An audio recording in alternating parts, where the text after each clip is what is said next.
ডাঙৰীয়া কেৱল নলবাৰী জিলাৰে নহয় সমগ্ৰ অসমৰে তেখেত গৌৰৱ তেখেত স্বাভিমান তেখেতে মৃত্যুবৰণ কৰাৰ পিছত আজিৰ তাৰিখটোতে প্ৰতি বছৰে 2009 চনৰ পৰা সদৌ নলবাৰী জিলা ছাত্ৰ সন্থা আৰু নলবাৰী জিলা উন্নতি সভাই লোক সংগীতৰ একোগৰাকীকৈ সাধকক লোক সংস্কৃতিৰ একোগৰাকীকৈ সাধকক মোহন ভাইৰা স্মাৰক বঁটা প্ৰদান কৰি আহিছে আৰু এইবেলি নাগাৰা নামৰ এগৰাকী শিল্পী যিয়ে উৰেটো জীৱন নাগাৰা নামৰ সাধনাত ব্ৰতী হৈ থাকিলে নিজে নাগাৰা নাম লিখিছে নিজে নাগাৰা নাম প্ৰদৰ্শন কৰিছিলে পৰিবেশন কৰিছিলে বিজয় মেধি ডাঙৰীয়া তেখেতক আজি মোহন ভাইৰা স্মাৰক বঁটা প্ৰদান কৰিছে যিখিনি সময়ত অসমত অৰণ্য বচাবলৈ দেৱালত ছবি অংকন কৰিলে শিল্পীক ধৰি জেলত ভৰাই দিয়া হয় যিখিনি সময়ত অসমত ৰজাঘৰৰ বিৰুদ্ধে কবিতা লিখিলে ছাত্ৰীক কাৰাৰুদ্ধ কৰা হয় যিখিনি সময়ত অসমত উৰেটো জীৱন শিল্প সাধনা কৰাৰ পিছত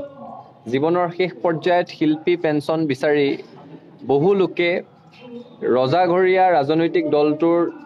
স্থানীয় নেতাক কাবুকাকতি কৰিব লগা হয় যিখিনি সময়ত উৰেটো জীৱন শিল্প সাধনাত ব্ৰতী হৈ নিজৰ ঘৰৰ কথা পৰিয়ালৰ কথা চিন্তা কৰিবলৈ পাহৰি যোৱা সমাজমুখী শিল্পীসকলৰ চিকিৎসাৰ প্ৰয়োজন হ'লে ফেচবুকত QR কোড শ্বেয়াৰ কৰি ক্ৰাউড ফাণ্ডিং বিচাৰিব লগা হয় সেইখিনি সময়ত লোক সংগীতৰ লোক সংস্কৃতিৰ নীৰৱে চৰ্চা কৰি থকা নীৰৱ সাধকসকলক সমাজৰ আগত পৰিচয় দি তেখেতসকলক উদগনি যোগোৱাৰ কাৰণে নলবাৰী জিলা ছাত্ৰ সন্থা আৰু নলবাৰী জিলা উন্নতি সভাই যি প্ৰচেষ্টা অব্যাহত ৰাখিছে তাৰ আমি শলাগ লৈছোঁ আৰু ৰজাঘৰলৈ আমি আহ্বান জনাব বিচাৰিছোঁ যে আপোনালোকৰ অসমত আঁচনিৰ অভাৱ নাই আপোনালোকে অসমত হিতাধিকাৰী সৃষ্টি কৰিবলৈ ইখনৰ পিছত সিখন আঁচনি দি আছে আমি বুজি পাওঁ যে শিল্পীসকল কিছু খেয়ালি মনৰ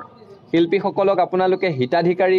হিচাপে সৃষ্টি কৰি নিজৰ ভোটৰ কাৰণে ব্যৱহাৰ কৰিব নোৱাৰে সেইটো আমি বুজি পাওঁ কিন্তু তাৰ পিছতো এই শিল্পীসকল অসমৰ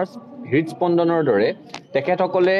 সাংস্কৃতিক বৰঘৰ চহকী কৰি আছে তেখেতসকলে অসমীয়া শিল্প জগতক লৈ নিৰৱচ্ছিন্নভাৱে সপোন দেখিছে সেই সপোনক সাকাৰ ৰূপ দিবলৈ সাধনা কৰিছে গতিকে শিল্পীসকলক আপোনালোকৰ ভোট বেংক নহলেও তেওঁলোকক চুব পৰাকৈ আপোনালোকে আঁচনি তৈয়াৰ কৰক যাতে কোনো শিল্পীয়ে দুবেলা দুমুঠি ভাতৰ চিন্তাত শিল্পকৰ্ম আধাতে এৰিব লগা নহয় যাতে কোনো শিল্পীয়ে চিকিৎসাৰ অভাৱত তিলকৈ মৃত্যুবৰণ কৰিব লগা নহয় যাতে কোনো শিল্পী পেঞ্চন বিচাৰি ৰজাঘৰৰ দুৱাৰ টুকুৰিয়াই থাকিব নালাগে সেই ধৰণৰ ব্যৱস্থা গ্ৰহণ কৰক আৰু শিল্পীসকলে অৰ্থনৈতিক চিন্তা বাদ দি শিল্পৰ সাধনাত ব্ৰতী হ'ব পৰা পৰিৱেশৰ সূচনা কৰক তেনেধৰণৰ আঁচনি গ্ৰহণ কৰক